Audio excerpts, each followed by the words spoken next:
Entendes o que estás lendo? O podcast que te leva através das páginas da Bíblia, livro por livro, capítulo por capítulo. Uma exposição bíblica emocionante. Aperte os cintos e embarque comigo nesta viagem.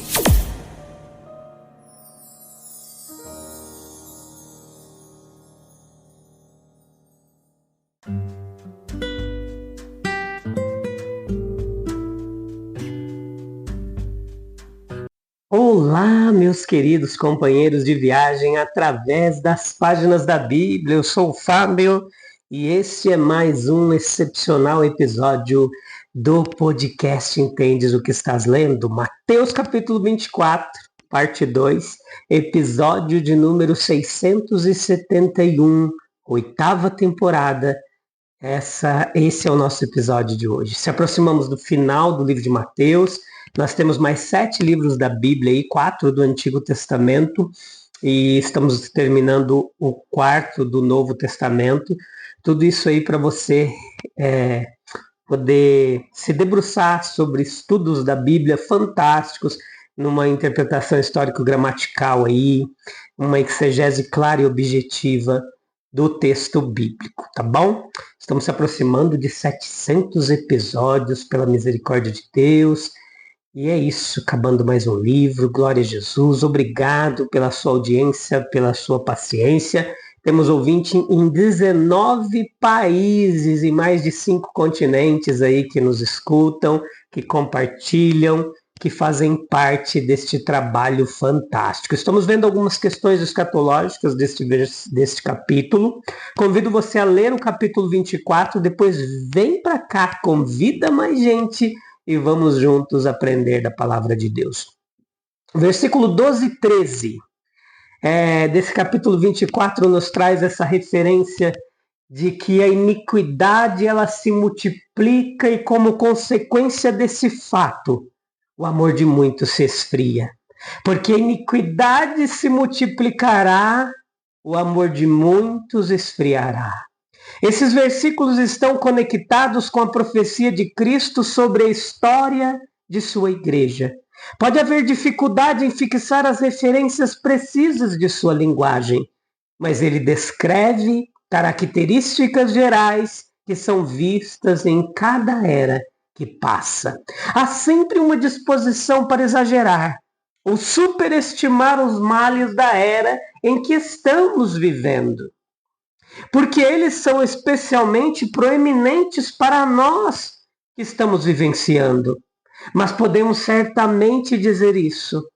Vivemos em uma era em que a maldade externa está falando muito direta e muito injuriosamente sobre o espírito cristão. Não se pode dizer que há uma falha geral na profissão da fé cristã. Mas há um estranho e triste esfriamento do amor cristão, um abandono do primeiro amor. Em algumas eras, a separação da igreja do mundo ela é mais marcante e, portanto, a influência do mundo sobre a igreja ela é menos sentida. Um lago de água doce bem abastecido com peixes é separado do mar apenas por uma estrada e um estreito cinturão de areia. Geralmente os dois são bem mantidos separados. Mas quando o vento e a maré se unem, o mar sobe, inunda a areia e a estrada e despeja as águas salgadas, contaminadas e destrutivas no outrora lago doce. O amor esfria. A verdadeira ideia da vida cristã é o poder santificador e enobrecedor de um amor pessoal a Cristo. A iniquidade e a obstinação esfriam esse amor. Mas a Bíblia diz que aquele que perseverar até o fim será salvo. Isso custará um esforço persistente, perseverante, se quisermos continuar amando a Cristo. A verdadeira resistência não é possível, a menos que tenhamos um forte amor por Cristo. Nós devemos ter e nutrir sentimentos amorosos em relação a Cristo. Devemos continuar confiantes, obedecendo, seguindo, honrando a Cristo, trabalhando para Cristo. 24:13 diz que quem ficar firme até o fim será salvo. É o que diz o evangelista Mateus. Nós somos avisados a esperar pesadas provações.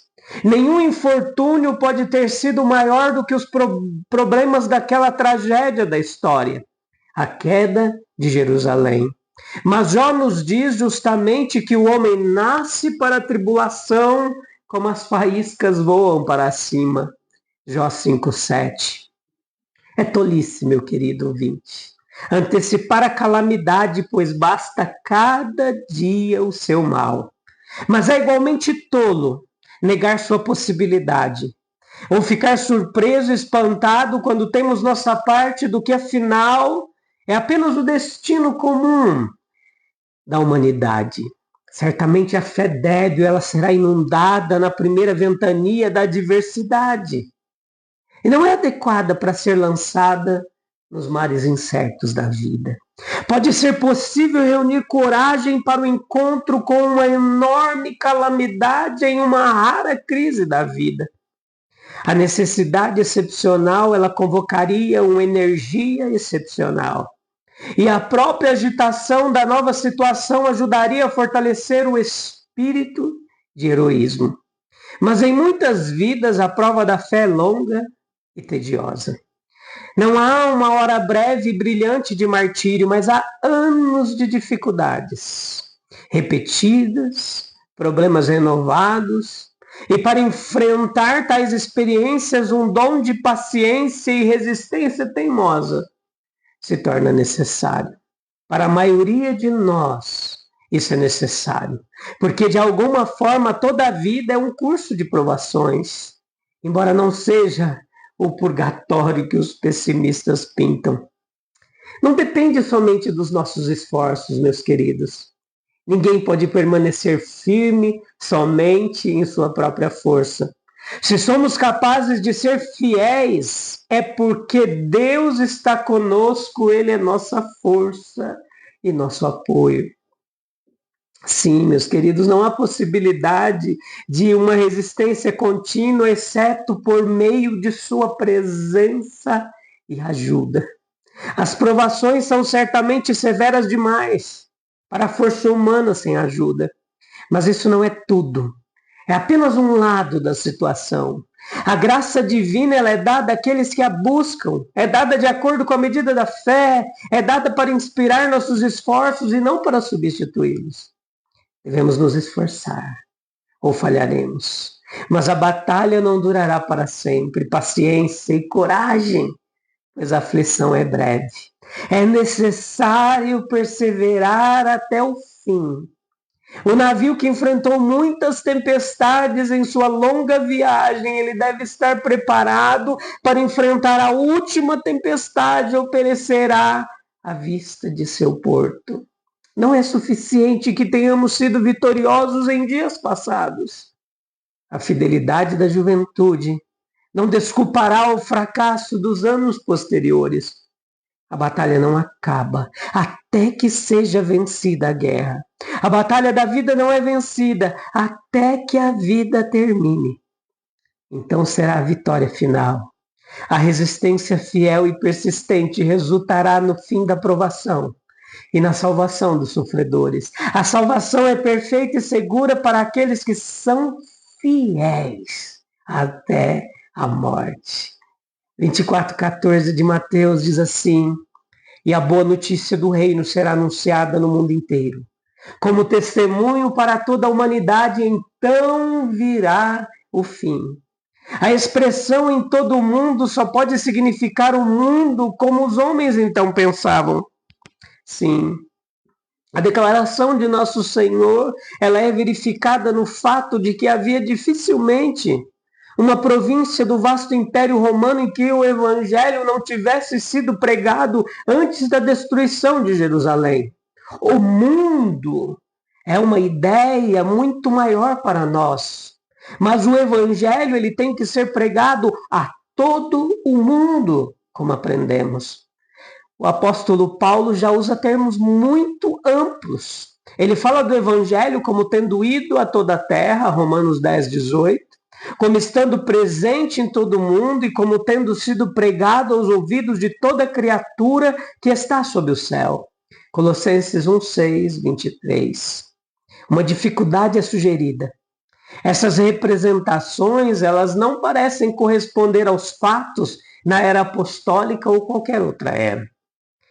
O evangelho ele não alcançou realmente todas as partes da terra ainda. E tem sido eficaz para a salvação de apenas uma minoria da raça humana. Alguns pensaram que poderiam encontrar explicação na limitação de para um testemunho, como se a conversão de todas as nações não fosse o desígnio da pregação do evangelho. Essa ideia pode, no entanto, ser apresentada de forma exagerada. Podemos ver os sentidos razoáveis em que o evangelho é um testemunho para todas as nações. O conhecimento correto de Deus vem, sempre veio, sempre deve vir por meio da revelação da palavra de Deus. Uma criatura como eu e você, limitada pelos sentidos, relações sensoriais, não pode alcançar a apreensão de coisas invisíveis sem a ajuda do Espírito de Deus. Não. Veja que tal criatura, tendo a ajuda da revelação, ela ainda está constantemente disposta a materializar a sua apreensão. Isso é visto na disposição de tornar coisas visíveis como símbolos de um Deus invisível.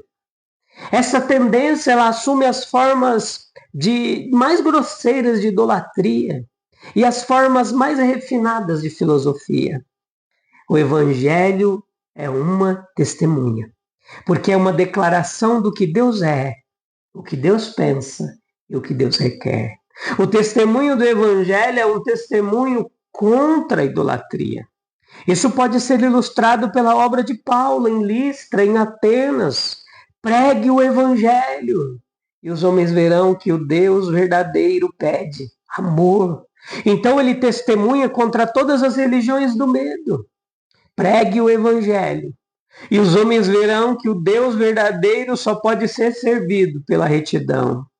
Então ele testemunha contra todas as imoralidades de ritos e cerimônias. Pregue, e os pensamentos de muitos corações serão revelados. Ela provará em todos os lugares ser uma discernidora dos pensamentos e intenções do coração. O que é estranho é que onde quer que o evangelho seja pregado, os homens são descobertos a si mesmos e sabem que são pecadores. Esse é o começo da missão do evangelho. Versículo 15 ao 28 fala de um grande sofrimento. Jesus tendo anunciado os sinais de seu advento, Cristo dá aos seus discípulos advertências adequadas às crises. Sim, em relação aos males seculares, faremos bem em dar ouvidos à segura palavra da profecia. A abominação da desolação de que falou o profeta Daniel, equivalente ao exército romano e suas insígnias. Em Daniel 9:27 pode denotar uma relação ao exército romano. Isaías 8:8.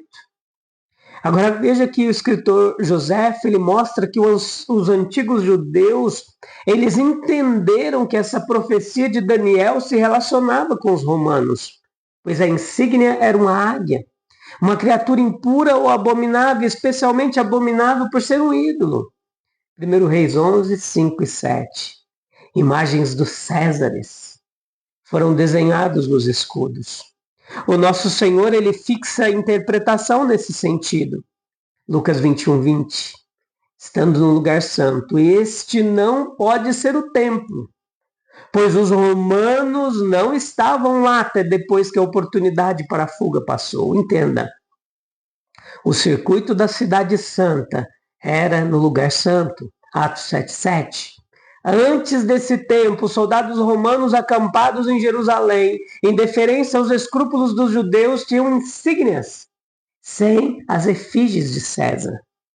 Pilatos, ele tentou introduzir as imagens, mas cedeu às reclamações dos judeus e ordenou que fossem levadas de volta para Cesareia. Quem lê, entenda. Aqueles que leem as Escrituras devem se esforçar para entendê-las. Devemos ter entendimento dos tempos. Os sábios entenderão. Daniel é inteligível nas interpretações de Cristo. Quando coisas adversas ocorrem, o povo de Deus deve conferir com os profetas. Cristo é uma montanha de segurança para aqueles que buscam refúgios nele. Então, os que estiverem na Judéia, fujam para as montanhas. Caio Sestio Galo chegou às muralhas externas de Jerusalém em novembro de 66, com o inverno prestes a começar, com os rebeldes determinados a resistir à poderosa Roma. Após um cerco superficial de 5 dias, Galo inexplicavelmente ordenou que suas tropas se retirassem. E este foi o sinal para os cristãos fugirem. Eles se mudaram para outras cidades na região montanhosa de Gileade, a leste do Jordão. Nos territórios de Agripa, que permaneceu fiel aos romanos, eles estavam seguros. Quando Tito chegou alguns meses depois, não havia um único cristão restante na cidade. O Senhor sabe como livrar os piedosos. Se os cristãos tivessem atrasado sua fuga, quando o Sestio Galo levantou o cerco, eles teriam sofrido por sua descrença com os judeus descrentes. Joséfo relata que Tito completou suas linhas de circunvalação com incrível celeridade. Nenhum dos ímpios entenderá. Os judeus pereceram porque não entenderam o aviso de Jesus. Será que o nosso amor por Cristo tem resistido às iniquidades que nos cercam? Ou temos permitido que ele esfrie diante das dificuldades? Como podemos perseverar até o fim se não confiarmos na força de Deus para enfrentar as provações da vida? Oh, meus queridos ouvintes, a gente vai orar agora, falar com Deus, encerrar mais um episódio, tá bom? Busca um cantinho aí para a gente falar com o Senhor. Oh, Senhor, em meio às tribulações e tentações deste mundo, ajuda-nos a permanecer firmes por amor a Ti. Que nossa fé não esmoreça, mas seja fortalecida pela Tua graça. Dá-nos perseverança para caminhar contigo até o fim, confiando que a Tua presença é nosso maior apoio e que a vitória final está em Tuas mãos. Amém, amém e amém. Deus abençoe grandemente sua vida, meu querido e minha querida. Essa palavra te abençoe, te fortaleça, te renove, te edifique. E eu te encontro no próximo episódio, tá bom? Para a gente continuar aprendendo mais da palavra de Deus. Um abraço. Deus abençoe. Até breve. Tchau, tchau.